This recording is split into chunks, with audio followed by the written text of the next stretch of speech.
जय सतगुरु जी महाराज। परम पूज्य गुरुदेव के चरणों में कोटि कोटि वंदना। सभी साध संगत जी, राधा स्वामी जी,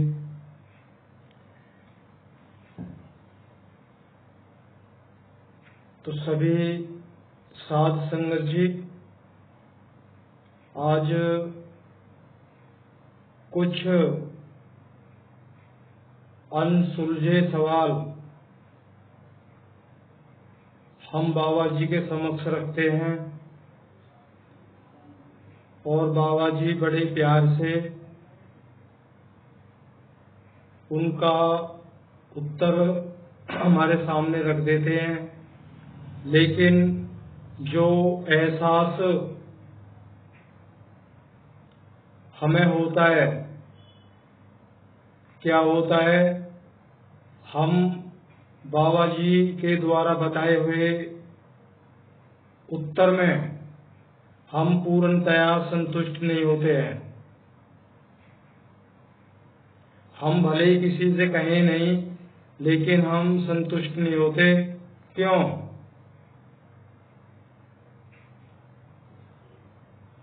इसलिए कि हम देखा देखी सत्संग में जुड़े और देखा देखी सेवा, सत्संग, भजन, सुमरन ये सब करते हैं। क्यों? अंदर से सच्ची तड़प जिज्ञासा होती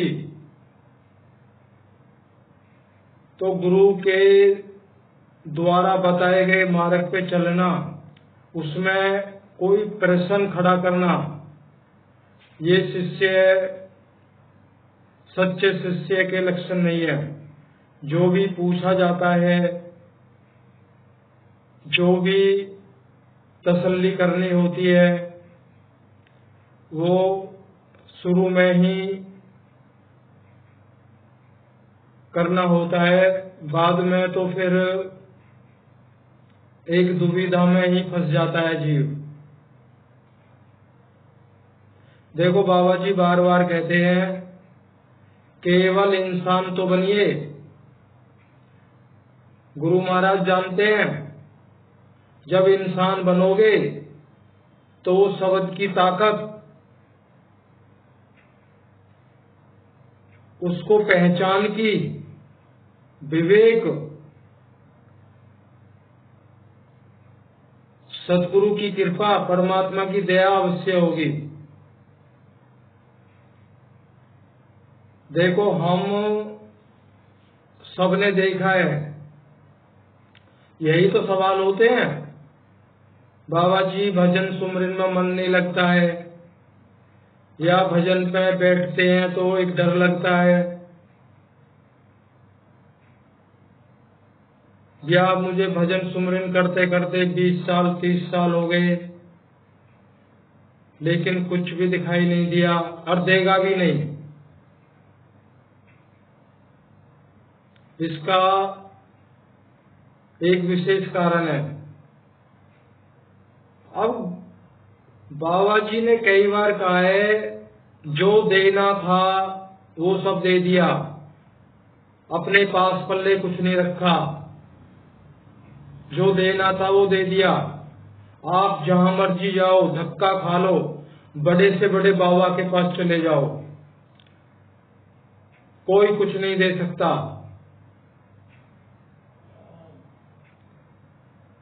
क्यों? हमारी सूरत जो है, इस पिंड 5 भौतिक तत्वों त्रिगुणमयी प्रकृति मंडल में फंसी हुई है।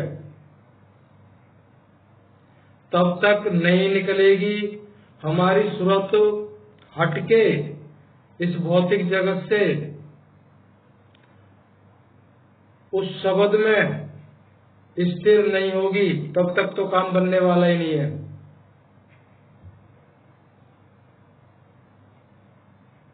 देखो, बाबा जी ने भी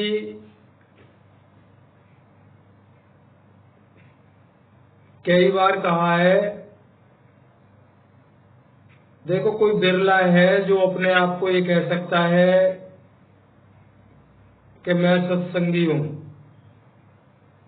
क्यों कहते हैं गुरु ऐसा? जानते हैं वो। देखो, गुरु दयावान होते हैं, अपार दया के सागर होते हैं। उनकी शरण में अच्छा आए, बुरा आए, पापी आए, धर्मी आए, कोई भी आए, गुरु की शरण, उनका दरवाजा सभी के लिए खुला हुआ है। अब जो जिस भाव से आता है उसको वो चीज प्राप्त होती है। आपका भाई, आप सभी का सेवक,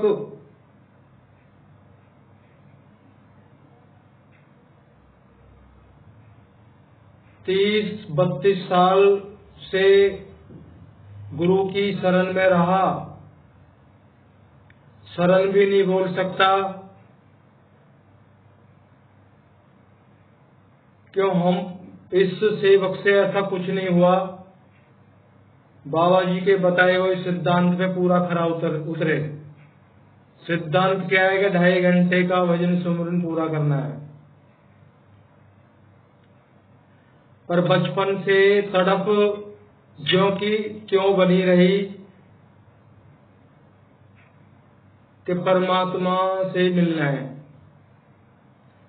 और ये तड़प गहरी होती चली गई।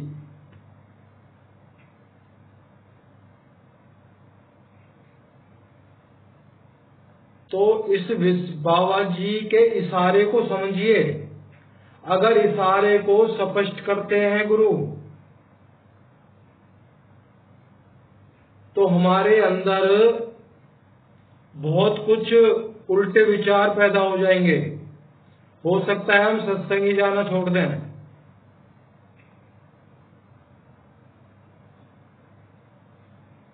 एक भाई ने सवाल किया था, बाबा जी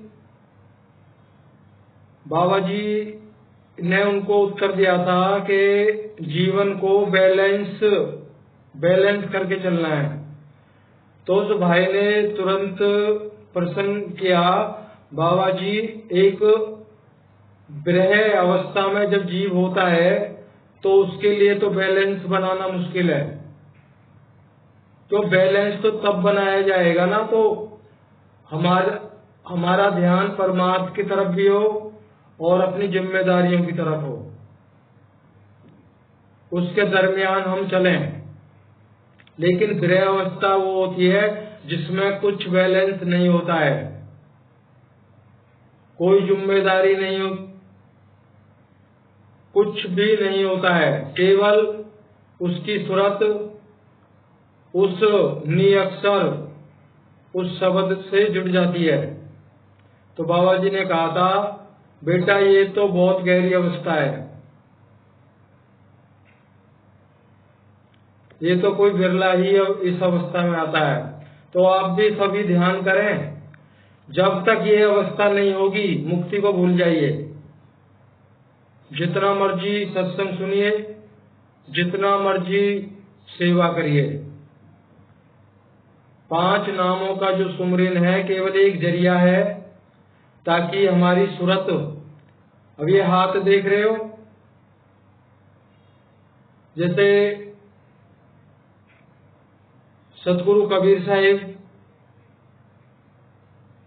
नानक साहिब और भी रविदास साहिब और हमारी भी जो 5 नामों का जो भजन सुमरन करने की जो बैठने का जो तरीका है वो ऐसे है, ऐसे बैठते हैं ना,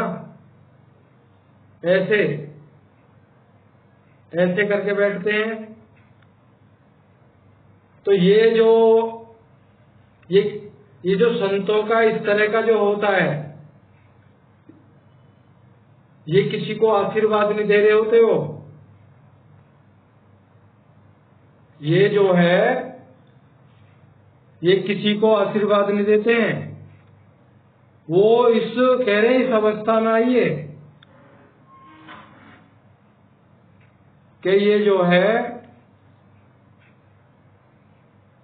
1 2 3, ये क्या है? 3 गुण, 3 गुण रज सत्व तम, रजोगुण तमोगुण सतोगुण, त्रिगुणमयी प्रकृति मंडल बोला जाता है। और ये क्या है? ये जीव आत्मा सुरत कहाँ चिपकी हुई है? त्रिगुणमयी प्रकृति मंडल के साथ। ये इसका काम कब बनेगा? जब ये शब्द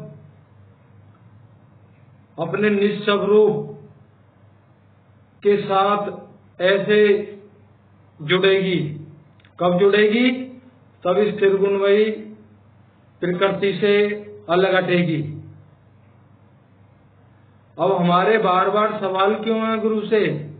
हम चिपके तो पड़े हैं प्रकृति मंडल में, अपने बच्चों में, अपने धन यश ऐश्वर्य में, अपनी सुंदरता का घमंड भी है, अपनी जातीयता का भी घमंड है, हमें सेवा का भी घमंड है, ऊंचे पद सेवादार का जो ओहदा मिला है उसका भी घमंड है। कहते हैं मान बढ़ाई कछऊ न राखे, ऐसी जुगत लगावे, कहें कबीर या गत का जोगी, बहुरी न भव जलावे। मान बढ़ाई कछु नहीं चाहिए, कुछ नहीं रखना अंदर।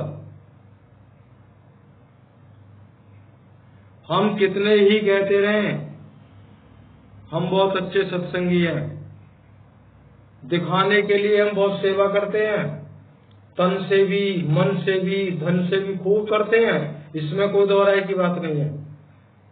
लेकिन बात आती है जब अपने पड़ोस की, अपने घर की, तो वहाँ हमारे अंदर एक भी लक्षण सत्संगी होने का दावा करता ही नहीं है। वहाँ हमारी रहनी बिल्कुल अलग होती है। बाबा जी बार बार समझा रहे हैं, जैसे अंदर हो वही बाहर होना चाहिए, उसमें बदलाव नहीं।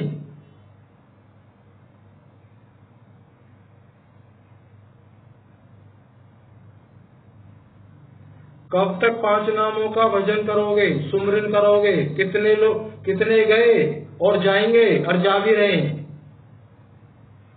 लेकिन मुक्ति एक की भी नहीं हो रही है। बाबा जी का सत्संग, बाबा जी का वो गुरु घर सबके लिए खुला है। जब मर्जी आओ, जब मर्जी जाओ, कोई रोक टोक नहीं है। कितनी सेवा करो मत करो, सेवा के नाम पे आओ, लंगर खा के चले जाओ, किसी से कोई पूछताछ नहीं होती है। अपने बर्तन को साफ करिए पहले, जब बात बनेगी। आपने कहावत सुनी है, जग बीती सुनोगे या आप बीती? ये सेवक कोशिश करेगा, जग बीती तो बहुत सुनी है, अनंत संतों की वाणियां सुनते आए, सत्संग के माध्यम से अनंत संतों की वाणियां सुनी है। क्या हमें तसल्ली हुई? नहीं हुई। देखिए उस भेद को, जो गुप्त भेद है, उसके विषय में भी एक सत्संग आपके समक्ष रखेंगे। और आप बीती, जो स्वयं से बीती है, वो अनुभव आपके समक्ष रखा जाएगा। उस सत्संग का टाइटल ही होगा, जग बीती या आप बीती। जिसको सुनना है वो मेरे सत्संगी भाई बड़े ध्यान से सुने। बड़े दुख की बात होती है, इतने महान संत इतने नम्रता भरे, आज तक किसी भी संत के लिए कोई एक लफ्ज तक नहीं निकला। बाबा जी के लिए कोई कितना भी बोल दे, कोई टेंशन नहीं है, कोई दिक्कत की बात नहीं है। गुरु तो रक्षक होते हैं, दयालु होते हैं। दया के पास उनके पास कुछ मिलता ही नहीं है। जब अगर मिलेगी तो दया मिलेगी।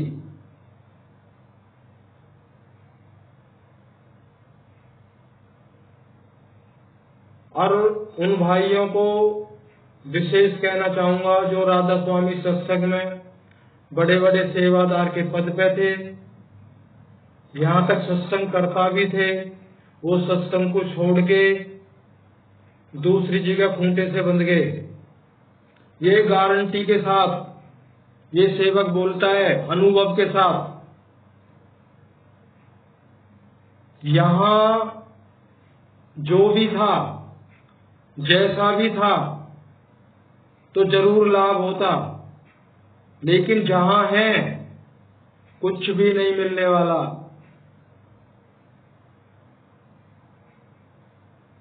क्योंकि सत्य नाम का भेद केवल प्रथमाचार्य सतगुरु कबीर साहिब ही दे सकते हैं। एकमात्र वही है, दूसरा है ही नहीं। क्या आपने बुक नहीं पढ़ी? अपने ही राधा स्वामी सत्संग में बुक है, संत कबीर, मदन साहिब, धनी धर्मदास। क्यों नहीं पढ़ी? पढ़ी है तो आप समझ नहीं पाए। और जो चीज आपको चाहिए वो भेद इनमें है, लेकिन विवेक नहीं था। उस भेद को सदगुरु की दया से जब विवेक मिलता है तभी उसको पहचाना जाता है, उसको समझा जाता है। साहिब ने कहा है ना, नीर क्षीर का करे निवेरा, कहे कबीर सोई हंस मेरा।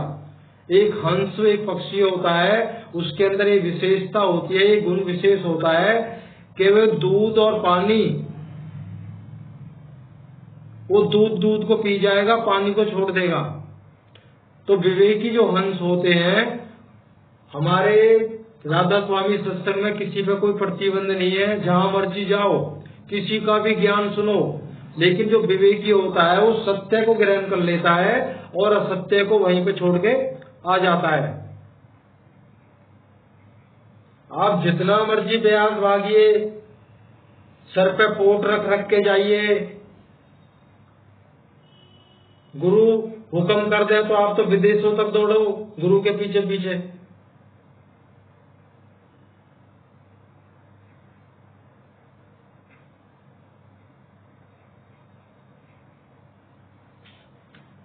तो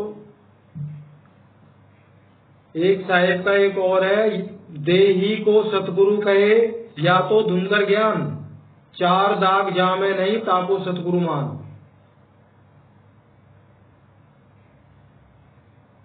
जब तक इस देही रूप में हमारे गुरु और हम जब तक यहीं तक चिपके रहेंगे तो काम बनने वाला नहीं है।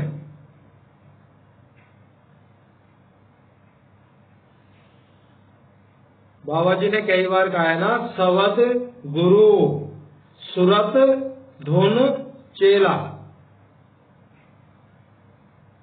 असली जब उस धुन से अटैचमेंट होती है सुरत, उस अवस्था में ही शिष्य सत्संगी कहलाने का हकदार है। और गुरु ये देही नहीं, विदेह स्वरूप, विदेह स्वरूप। मैं जब गुरु का विदेह स्वरूप और शिष्य का विदेह स्वरूप एक, केवल एक ही है, अलग अलग नहीं है। इस बात को ध्यान दे लीजिए, गुरु का विदेह स्वरूप और शिष्य का विदेह स्वरूप एक ही है, अलग नहीं है। तभी तो कहा है आत्म चीने परमात्म चीने, संत कहावत सोई, यह भेद काया से न्यारा, बूझे बिरला कोई। ये तब समझ में आएगा जब इस पिंड और ब्रह्मांड काया से बाहर उस विदेह स्वरूप जिसका कोई आधार नहीं, निराधार। अब जैसे ही लगा लीजिए पेन, इसका आधार क्या है? ये हाथ, हाथ पे टिका हुआ है।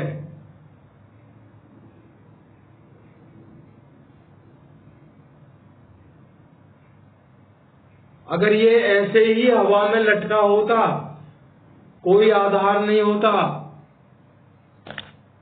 तो इसी को कहते हैं विदेह स्वरूप निराधार, उसका कोई आधार नहीं होता।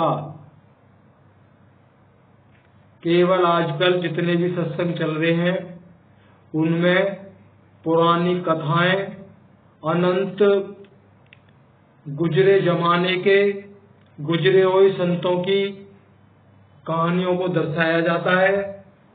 मेरे सत्संगी भाइयों, बाबा जी की प्यारी संगत, उनको सुनने सुनाने से कोई फायदा नहीं। जो बीत गया बीत गया। वर्तमान में आप बीती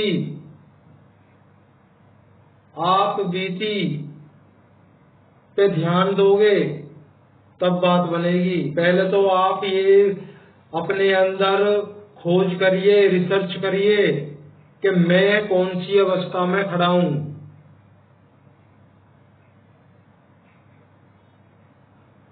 मैंने क्या छोड़ा, क्या नहीं छोड़ा।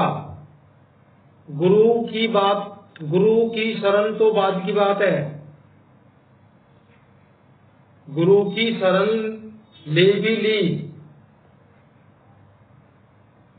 ज्ञान उपदेश भी ले लिया, क्या छोड़ा?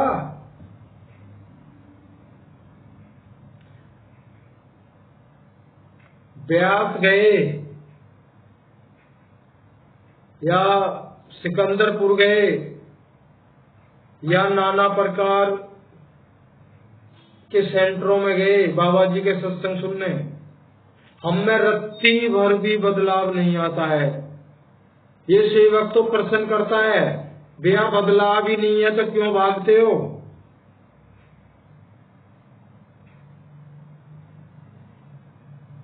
क्यों भागते हो? गुरु होता है। फर्क सत्य को तब समझोगे जब हमारा बर्तन साफ निर्मल होगा, एक कोरी किताब की तरह, तभी सत्य समावेश होगा, और नहीं तो बिल्कुल भी नहीं होगा। जैसे हम सब घरों में दही जमाते हैं, मान लीजिए 10 किलो दूध की दही जमानी है, तो क्या डालते हैं उसमें? पहले तो दूध को गर्म करना होता है ना, अच्छी तरह से उसको उबालना होता है। अब यहीं पे समझ जाइए, उबालना होता है, फिर उसको मौसम के हिसाब से उसको ठंडा करना पड़ता है। कितना उसको ठंडा रखना है, गुनगुना है या थोड़ा तेज गर्म रखना है, तो उसमें मात्र 1 चम्मच दही डाली जाती है। दही क्या है? सत्य रूपी सद्गुण। जब वो सद्गुण उस दूध के अंदर डाला, फिर उसमें क्रिया होती है, और वो सारा दूध क्या रूप में आता है? जो उस चम्मच रूपी 1 चम्मच जो दही थी, उसी रूप में सारा दूध दही बन जाता है। दही कौन था? परमात्मा, सतगुरु। क्या हमारे अंदर वो बीछन डलने लायक हमारा बर्तन ठीक है? बर्तन ही ठीक नहीं है, दूध तो बाद की बात है, बिल्कुल भी काम नहीं होने वाला।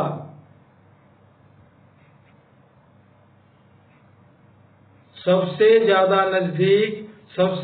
नजदीक अगर कोई है वो सतगुरु है।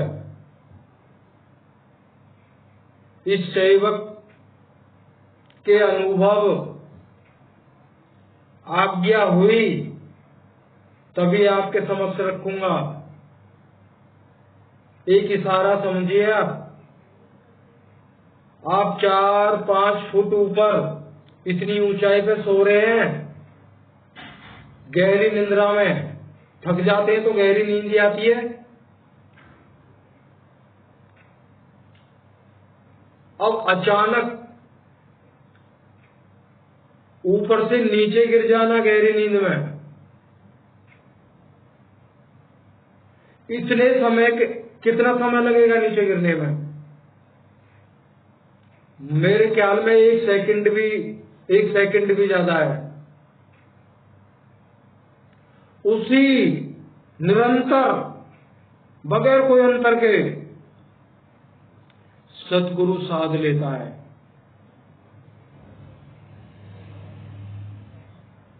तो आप बताइए, आपके सोचने से पहले सतगुरु जानता है ये क्या सोचने वाला है।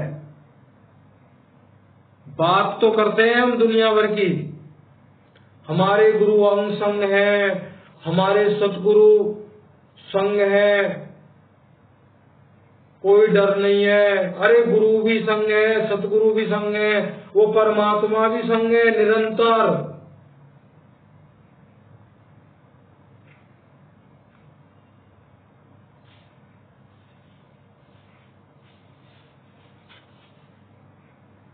लेकिन हम करते क्या हैं? इतना मानने के बावजूद हम करते क्या हैं? कोई डर नहीं है हमें गुरु का। दूध बेचने वाले दूध में पानी मिलाते हैं। 100% कोई बिरला जीव है जो सत्य पे चलता है। दुकानदारी करता है। ये सुन लीजिए पहले, इनसे छूटना है पहले आपको। अनाप शनाप रेट, काफी राधा स्वामियों को देखा है, उनके रेट अलग ही पाएंगे। ये अनुभव की, ये आप बीती की बातें हैं। फोटो लगेगा बाबा जी का, बैठ पहुंच जाइए आप। आपके अंदर दया होगी, मित्रता भाव होगा। क्यों? मेरे गुरु भाई हैं, आप फटाक जाएंगे उसकी दुकान पे फोटो देख के बाबा जी की। वो आपकी गर्दन को काटने में देरी नहीं करेगा। ये प्रत्यक्ष है। कई संत भी बोलते हैं इन बातों को। राधा स्वामी जैसे महान गुरु शायद ही कोई हो, लेकिन संगत उतनी ही सबसे ज्यादा झूठ बोलने वाली अगर संगत है वो राधा स्वामी है। क्या ये अच्छी बात है? इतने ऊंचे गुरु की शरण में हमको क्या बोला जा रहा है? सबसे ज्यादा झूठ बोलने वाले। अरे ये वाक्य में प्रमाणित है।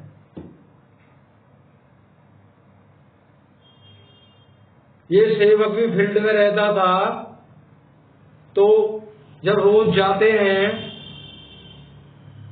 तो पता तो लगती है ही कि जैसा अंदर वैसी मुख से निकलनी है। यहाँ तो सबके साथ में भाईचारा हो जाता था। अंदर प्रेम है तो प्रेम ही बरसता है। फिर तो सबको जाहिर सी बात है, सबको पता लग जाता है राधा स्वामी है। लेकिन सुनने को क्या मिलता था? वो दुकानदार बोलते थे हमारे पड़ोस में भी बहुत अच्छे राधा स्वामी है। जहां बहुत अच्छा लगा दिया उन्होंने तो समझ जाइए कैसे है। फिर वो फिर कहते हैं रात भर ना दिन ना रात चैन उनको, इतने लड़ाई झगड़े होते हैं पूछो मत।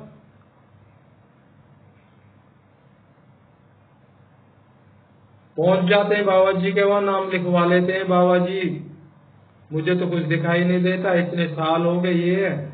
तो बाबा जी तो किसी का भी दिल तोड़ना नहीं चाहते। अगर थोड़ी सी शक्ति बरतें तो हमारा सत्संग जाना बंद।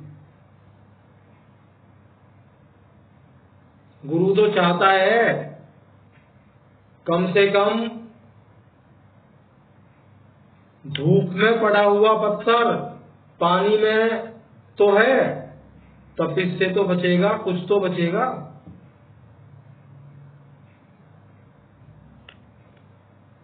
चलो सभी साध संगत जी को राधा स्वामी जी कोशिश करेंगे, अगर हो सके सत्संग के अंदर मदन साहिब की बुक है, आप पढ़िए, बहुत अच्छी बुक है। वो बाबा जी के विशेष आग्रह से ही उस पुस्तक को छापा गया है, पर उसमें टीकाकार जिन्होंने टीका की है उस पुस्तक की, उनसे मैं हाथ जोड़ के उन सेवादारों से बेनती करूंगा कि कहीं कहीं उन्होंने बहुत बड़ी मिस्टेक की है, टीका सही नहीं की। क्यों?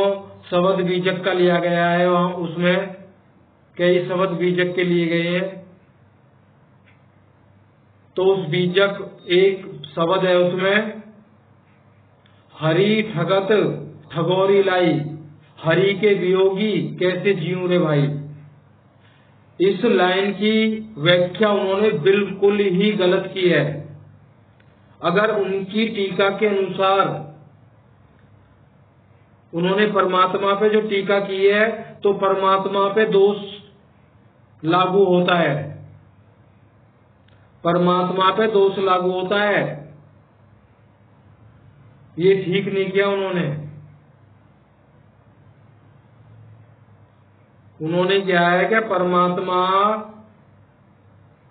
ने समस्त जगत में सभी जीवों को, जैसे ठगमूरी बूटी होती है जो ठगों के पास होती है, उस माया में बूटी के द्वारा सबको बेहोश कर रखा है। जब परमात्मा ही भक्षक हो जाएगा तो रक्षा कौन करेगा? इसका ये अर्थ बिल्कुल नहीं है। अगले सत्संग में इसको खोलेंगे सभी संगत के सामने कि परमात्मा को जानने की बात की गई है, उसमें ठगों को पहचानने की बात की गई है। हरि ठगत ठगोरी लाई, हरि के भक्तों को, उस परमात्मा के भक्तों को कौन ठगता है? और जब उन ठगों को पहचान लेंगे, जो जो पहचान लेंगे वो कभी ठगे नहीं जाएंगे।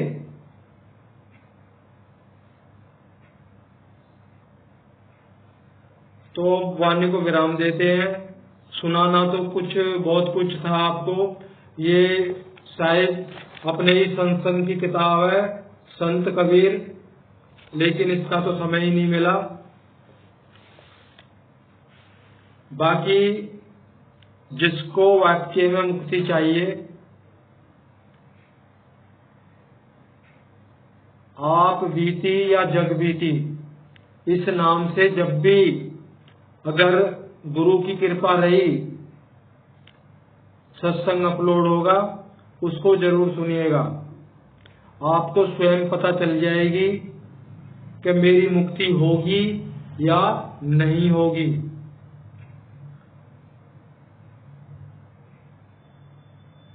थोड़ा थोड़ा सभी विवरण उसमें दिया जाएगा, क्यों गुरु की महिमा को तो गाया नहीं जा सकता है।